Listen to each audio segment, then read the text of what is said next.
세상에는 아주 열심히 공부하고 좋은 직장에 들어가서 누구보다 성실하게 일하지만 항상 돈 때문에 고민하는 사람이 있고, 반대로 큰 노력을 들이지 않는 것처럼 보이는데도 항상 여유롭게 원하는 것을 하며 사는 사람들이 있습니다. 이 차이는 단순히 운이 좋아서나 부모님께 물려받은 돈이 많아서 생기는 것이 아닙니다. 바로 돈을 바라보는 생각의 방식이 완전히 다르기 때문입니다. 오늘은 전 세계 수많은 사람의 인생을 바꾼 돈의 원리에 대해 이야기를 시작해 보겠습니다. 우리는 아주 어릴 때부터 공부를 열심히 해서 좋은 대학에 가고 안정적인 직장을 얻어야 돈을 잘 벌 수 있다는 말을 듣고 자랍니다. 이것은 우리 부모님 세대부터 이어져 온 아주 상식적이고 올바른 길처럼 보입니다. 하지만 여기에는 아주 큰 함정이 하나 숨어 있습니다. 대부분의 사람이 학교에서 복잡한 수학 문제는 풀 줄 알게 되지만 정작 내 주머니에 들어온 돈을 어떻게 관리하고 불려야 하는지에 대해서는 아무도 가르쳐주지 않는다는 사실입니다.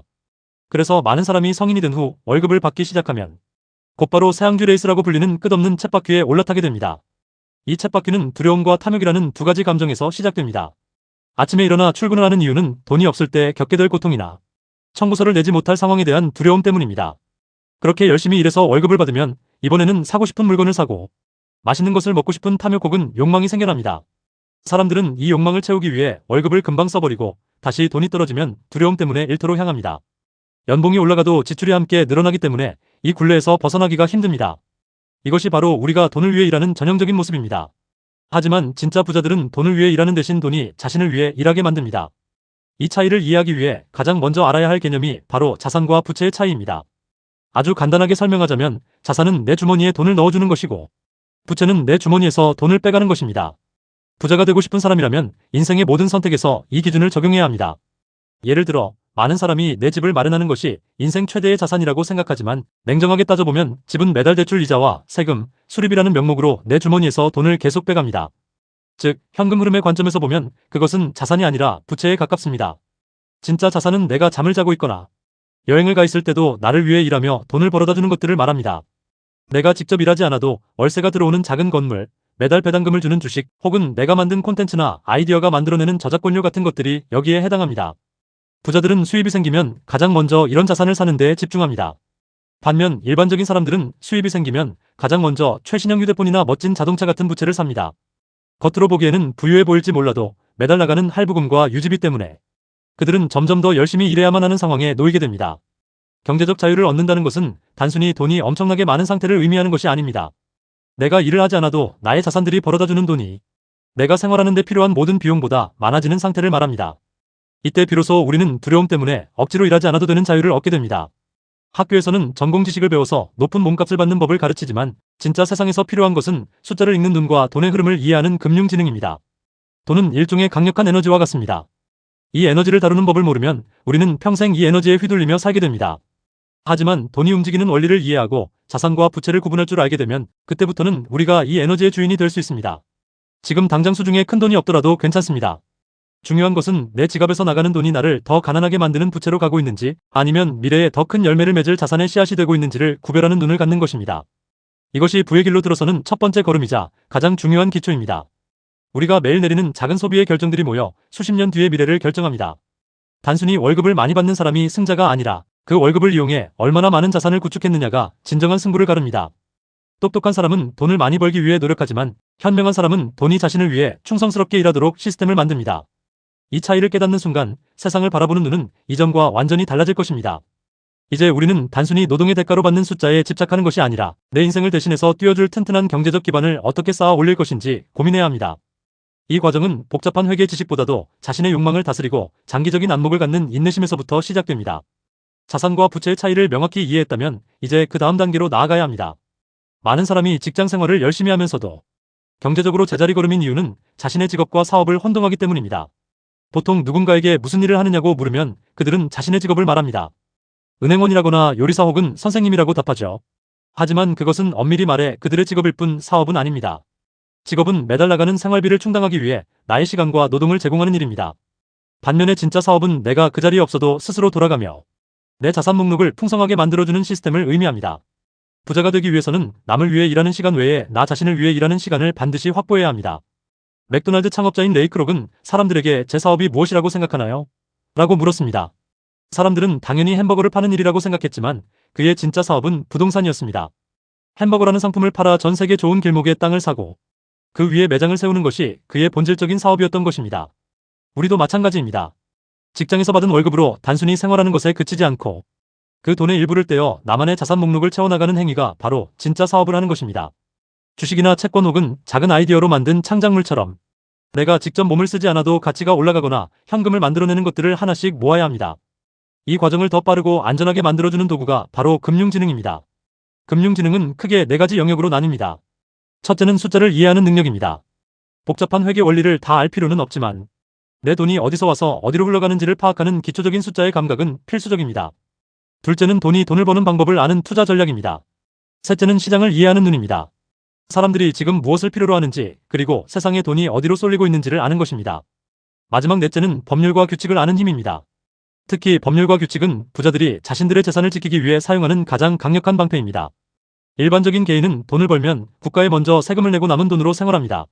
하지만 기업이라는 울타리를 활용하는 부자들은 먼저 돈을 벌고 필요한 곳에 지출을 한 뒤 맨 마지막에 남은 돈에 대해서만 세금을 냅니다.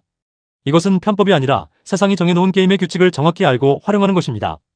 운동 경기에서 규칙을 잘 아는 선수가 승리할 확률이 높듯이 자본주의라는 거대한 게임에서도 돈의 규칙을 공부한 사람이 훨씬 유리한 위치를 점하게 됩니다. 사람들은 종종 돈을 많이 벌면 모든 문제가 해결될 것이라고 믿습니다. 하지만 금융지능이 낮은 상태에서 갑자기 큰 돈을 벌게 된 사람들은 대개 그 돈을 금방 잃거나 이전보다 더 큰 빚을 지게 됩니다. 돈을 버는 능력보다 더 중요한 것은 그 돈을 지키고 관리하며 스스로 불어나게 만드는 지혜입니다. 우리는 학교에서 높은 점수를 받기 위해 밤을 새우며 공부하지만 정작 내 인생의 안정을 책임질 경제교육에는 소홀한 경우가 많습니다. 지금부터라도 우리가 공부해야 할 대상은 단순히 정답을 맞히는 시험지가 아니라 돈이 움직이는 원리와 흐름이어야 합니다. 세상에는 똑똑한 사람들이 정말 많지만 그들이 모두 부유한 것은 아닙니다. 그 이유는 실패에 대한 두려움이 그들의 지능을 가로막고 있기 때문입니다. 대부분의 사람은 손해를 보는 것을 끔찍하게 싫어해서 안전한 길로만 가려고 합니다. 하지만 진정으로 앞서가는 사람들은 실패를 피하는 것이 아니라 실패를 관리하는 법을 배웁니다. 자전거를 처음 배울 때 넘어지는 과정이 반드시 필요하듯이 돈을 다루는 법을 배울 때도 작은 시행착오는 성장을 위한 필수 과정입니다. 중요한 것은 넘어지는 것이 아니라 다시 일어나서 왜 넘어졌는지를 분석하고 다음에는 같은 실수를 반복하지 않는 분석력입니다. 우리가 자산을 모으는 과정은 마치 정원에 나무를 심는 것과 같습니다. 처음에는 어린 나무에 매일 물을 주고 정성껏 돌봐야 합니다. 손도 많이 가고 당장 열매를 맺지도 않아 포기하고 싶을 때도 있을 것입니다. 하지만 나무가 충분히 자라 뿌리를 깊게 내리면 그때부터는 우리가 애써 돌보지 않아도 스스로 자라며 우리에게 시원한 그늘과 달콤한 열매를 제공해줍니다. 경제적 자유란 바로 이런 든든한 나무들이 내 정원에 가득해지는 상태를 말합니다. 내 직업이 무엇이든 상관없이 나만의 자산 정원을 가꾸는 일을 멈추지 마십시오. 그것이 바로 시간이 흐를수록 남들보다 앞서 나갈 수 있는 유일한 비결입니다. 결국 부자가 되는 과정은 단순히 돈의 액수를 늘리는 것이 아니라 나 자신의 그릇을 키우는 과정입니다. 세상을 향한 호기심을 유지하고 끊임없이 배우며 나를 위해 일해줄 자산들을 하나씩 수집해 나가는 재미를 느껴보시기 바랍니다. 남들이 보지 못하는 기회를 발견하고 그 기회를 현실로 만드는 힘은 오직 공부하고 실행하는 사람에게만 주어지는 보상입니다. 지금 내가 하는 고민과 노력이 미래에 얼마나 큰 차이를 만들어낼지 상상하며 매일 조금씩이라도 금융지능을 높여가는 연습을 해야 합니다. 이것이 우리를 평생의 노동에서 해방해주고 진정한 삶의 주인으로 만들어줄 것입니다. 금융 지식을 쌓고 나만의 자산을 모으기 시작했다면 이제는 실전에서 마주하게 될 마음의 장애물들을 넘어서야 합니다. 아무리 똑똑하고 돈을 버는 방법을 잘 알아도 실제로 부자가 되는 길을 끝까지 가는 사람은 많지 않습니다. 그 이유는 우리 마음속에 있는 5가지 방해꾼 때문입니다. 첫 번째는 바로 손해를 볼지도 모른다는 두려움입니다.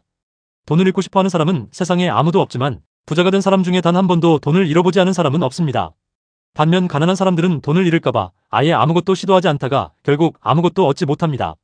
자전거를 배울 때 넘어지는 것을 두려워하면 평생 자전거를 탈 수 없는 것과 같은 이치입니다. 실패를 마주했을 때 그것에 좌절하는 것이 아니라 실패를 통해 무엇을 배울 수 있는지 고민하는 태도가 진정한 부자를 만듭니다.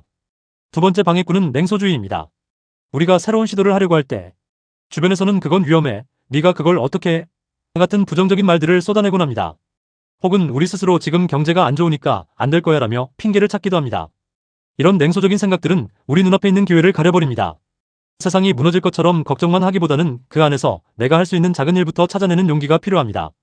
남들이 두려워할 때 냉정하게 기회를 포착하는 사람이 결국 시장의 승자가 됩니다. 세 번째는 우리를 자꾸만 멈춰 세우는 게으름입니다.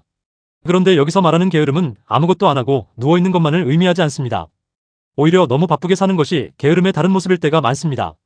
정작 중요한 자산관리나 미래를 위한 공부는 뒤로 미루고 눈앞에 닥친 바쁜 일들에만 매달려 정력을 낭비하는 것입니다. 이를 해결하기 위해서는 약간의 욕심이 필요합니다. 나는 그걸 살 여유가 없어라고 단정 짓는 대신 어떻게 하면 그걸 살 수 있을까? 라고 질문을 바꿔보십시오. 질문을 바꾸는 순간 우리 뇌는 방법을 찾기 위해 작동하기 시작합니다. 스스로에게 더 나은 삶을 선물하고 싶다는 건강한 욕구가 우리를 움직이게 만드는 가장 큰 동력이 됩니다. 네 번째는 나쁜 습관입니다. 돈이 생기면 남들에게 보여주기 위한 물건을 먼저 사거나 청구서부터 처리하는 습관을 버려야 합니다. 부자들은 언제나 나 자신에게 먼저 투자합니다. 저축이나 투자를 위한 돈을 가장 먼저 떼어놓고 남은 돈으로 생활하려 노력합니다. 만약 돈이 부족하다면 그때는 더 열심히 머리를 써서 부족한 부분을 채워나갑니다. 이런 압박감이 오히려 금융지능을 높여주는 좋은 훈련이 됩니다. 마지막 다섯 번째는 오만함입니다. 내가 모르는 것을 중요하지 않다고 생각하거나 아는 척하며 넘어가는 것은 돈을 잃는 가장 빠른 지름길입니다. 모르는 분야가 있다면 겸손하게 전문가를 찾아가거나 관련 책을 찾아보며 배워야 합니다. 이 모든 장애물을 넘어서기 위해 우리가 가져야 할 가장 강력한 무기는 바로 배움을 향한 열정입니다. 많은 사람이 당장 돈을 더 많이 주는 직장을 찾지만 진짜 현명한 사람은 내가 더 많이 배울 수 있는 곳을 찾습니다. 특히 사람의 마음을 얻는 대화법이나 물건을 파는 영업기술, 그리고 마케팅 능력은 어떤 일을 하더라도 평생 우리를 지켜주는 자산이 됩니다. 지식은 세상에서 가장 비싼 보석보다 더 가치가 있습니다. 내 머릿속에 들어있는 지식은 누구도 훔쳐갈 수 없으며 어떤 상황에서도 다시 일어설 수 있는 힘을 주기 때문입니다. 부자가 되는 여정은 단순히 숫자를 늘리는 게임이 아니라 나 자신을 성장시키는 긴 여행입니다. 이 여행에서 가장 중요한 자산은 바로 우리 자신의 마음입니다. 우리의 마음은 우리가 가진 것 중 가장 강력한 도구입니다. 이 도구를 잘 훈련한다면 엄청난 부를 만들어낼 수 있지만 제대로 관리하지 못하면 우리를 끝없는 가난의 늪으로 빠뜨릴 수도 있습니다. 오늘 당장 큰 결과를 내지 못하더라도 괜찮습니다. 매일 조금씩 경제 뉴스를 읽고 자산과 부채를 구분하며 나의 금융 지능을 키우는데 시간을 투자하십시오. 돈은 정직합니다. 그것을 소중히 여기고 제대로 다루는 법을 배운 사람에게는 기꺼이 다가오지만 준비되지 않은 사람에게는 잠시 머물다 금방 떠나버립니다. 우리는 이제 돈을 쫓아가는 사람이 아니라 돈이 우리를 따르게 만드는 사람이 되어야 합니다. 경제적 자유라는 목적지는 멀어 보일 수 있지만 올바른 생각의 방향을 잡고 한 걸음씩 나아간다면 누구나 도달할 수 있는 곳입니다. 여러분의 정원의 심은 자산의 나무들이 무럭무럭 자라 시원한 그늘을 만들어줄 그날을 기대하며 어제보다 조금 더 지혜로운 선택을 하는 오늘을 사시길 바랍니다. 세상은 넓고 기회는 도처에 널려 있습니다. 그 기회를 잡는 주인공은 바로 지금 이 순간 공부하고 행동하는 여러분입니다.